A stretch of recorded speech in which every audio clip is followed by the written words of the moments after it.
Alright, welcome back. In this video we're going to discuss how exactly to hold the bureaucracy accountable. Let's do it!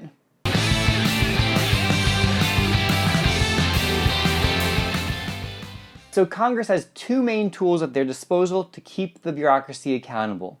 They have the power of congressional oversight as well as the power of the purse. So congressional oversight allows them to investigate and to hold hearings into the activities of the bureaucratic agencies. In fact, on an annual, semi-annual, or even more frequently basis, Congress requires the heads of these agencies to come and testify before congressional standing committees and to tell them everything that's going on. What has your agency been up to? How have they been spending their money? Have they been successful in implementing policies that Congress set out?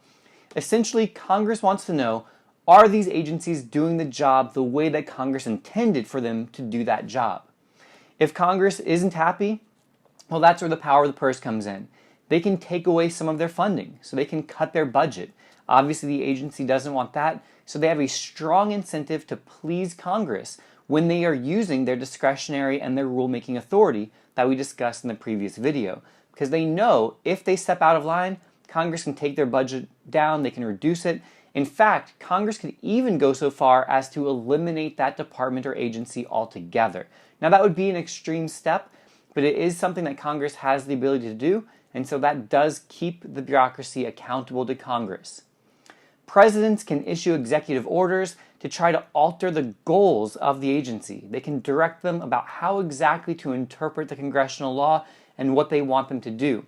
A good example of this is kind of recent when it comes to the EPA. When Trump became president, he altered some of the goals of the EPA. And so they went from a more regulatory role to trying to have more deregulation or reduce the number of regulations in specific industries over environmental issues. So that's an important example of a president using his power to influence the bureaucracy.